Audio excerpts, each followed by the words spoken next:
आज प्रजासत्ताक दिन संपूर्ण देशामध्ये आनंदोत्सव साजरा होत असताना श्रमिकांना त्यांचा न्याय मिळावा, जे 26 जानेवारीला घटना ही देशाला समर्पित करण्यात आली, संविधान हे देशाला समर्पित करण्यात आलं, म्हणून देशाला 75 वर्ष पूर्ण झालेली आहेत आणि खऱ्या अर्थानं प्रजेला सत्ता ही समर्पित करण्यात आली। बंधू आणि भगिनींनो, आजही 75 वर्षानंतर शेतकऱ्यांचे, श्रमिकांचे प्रश्न,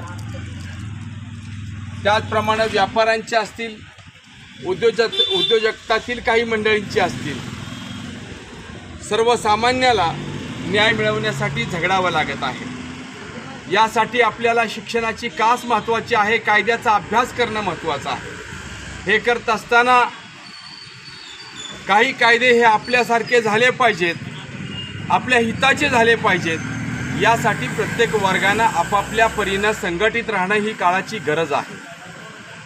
आज ज्या पद्धतीनं देशात वातावरण निर्माण आहे ते पाहता आपण एकसंध देश होत असताना, एक प्रगतीपथावर देश जात असताना, देश महासत्ता होत असताना जो काही वर्ग श्रमिकांचा असेल, शेतकऱ्यांचा असेल, तो मागं पडलेला आहे, त्याला आज पुढं आणण्याची गरज आहे। त्यासाठी राष्ट्रीय श्रमिक आघाडी गेली 29-30 वर्ष अविरत प्रयत्न करत आहे।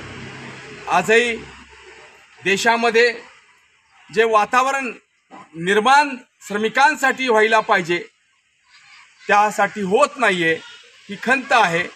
परंतु येणारा काळ हा निश्चित आपण अनुभवला असेल। 21 वर्ष लढाई लढल्यानंतर आपल्या 572 श्रमिकांना न्याय मिळाला। अनेक उद्योगातील, अनेक कारखान्यातील न्यायालयीन लढे 15-15, 20-20 वर्ष प्रलंबित राहतात। हे दुर्दैव आहे। म्हातारं झालून मेल्यानंतर सुद्धा न्याय मिळत नाही। त्यामुळे लवकरात लवकर या संविधानानुसार या रयतेला न्याय मिळावा, लवकरात लवकर त्यांच्या केसेस जे आहेत ते निकाली लागाव्यात। आणि दुर्दैव हे आहेत, सगळ्यात जास्त केसेस या देशातल्या कुणाच्या विरोधात असतील तर सरकारच्याच विरोधातल्या जास्त केसेस आहेत। त्यामुळे अन्याय हा सरकारमधील काही अधिकारी करत आहेत, ही खंत आज या ठिकाणी मी व्यक्त करतो। ज्यांनी संविधानाचं रक्षण करायला पाहिजे तेच संविधान पायदळी तोडवत असलेले काही अधिकारी आपल्याला दिसून येतात। काही अधिकारी अतिशय काटेकोरपणे पालन त्याचं करतात। त्यामुळे भविष्यामध्ये येणाऱ्या काळामध्ये सर्वसामान्यांना शिकून मोठं होणं, आपल्या मुलाबाळांना शिकवणं ही काळाची गरज आहे। त्यासाठी मी सर्व कामगार वर्गाला सांगेन, निर्व्यसनी राहा, कुठल्याही प्रकारचं व्यसन करू नका। स्वतः सदृढ राहिलात तर निम्मी लढाई तुम्ही जिंकलेली आहे। निम्मी लढाई तुम्ही शिक्षण पूर्ण करून स्वाभिमानानं हक्क मागितला तर पुढची लढाई तुम्ही जिंकाल। एवढंच या दिवशी मी शुभेच्छा तुम्हाला देतो।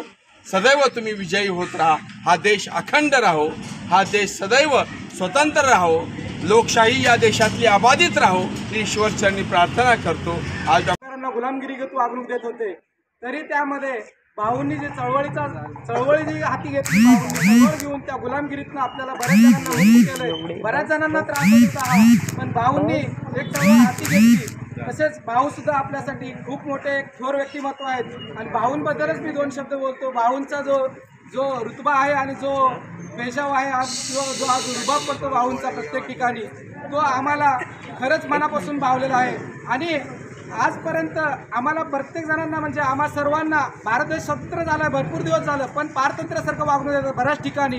त्या ठिकाणी भाऊंचा प्रत्येक ठिकाणी अशी एंट्री झाल्यानंतर प्रत्येक ठिकाणचा जो व्यक्ती आहे, कामगार आहे, त्यांना स्वावलंबी बनवतात भाऊ आणि प्रत्येकाला मनापासून त्यांच्या मनाला जोडून घेतात प्रत्येकाला, आणि प्रत्येकांसाठी भाऊ हे तत्पर उभे असतात। तेवढेच माझे 2 शब्द संपवतो। जवळपास 75 वर्षापूर्वी खऱ्या अर्थानं आपल्या भारत देशामध्ये लोकांची प्रजा आली, कारण 1947ला जे स्वातंत्र्य भेटलं होतं त्याला आज जवळपास 78 वर्ष झालेली आहे। पण खऱ्या अर्थानं जे प्रजेचं राज्य आलं ते 1950ला ज्यावेळेला आपल्या बाबासाहेबांनी संविधान लिहिलं आणि त्या प्रकारे आपण आज जे काही सर्व नियम पाळतोय, जे काही कायदे आहेत ते त्या काळामध्ये अस्तित्वात आले आणि खऱ्या अर्थानं भारताला स्वातंत्र्य भेटलं. तर हा जो 75वा आजचा 26 जानेवारी 2024 हा दिन आहे, हा असाच चिराई हो. हीच चाकण MIDC उद्योजक संघटनेचे अध्यक्ष या नात्याने मी सर्वांना हेच सांगतो की सर्वांनी नियमात राहून जर व्यवस्थितपणे देशाचं काम केलं तर ही खऱ्या अर्थाने देशाची सेवा आहे.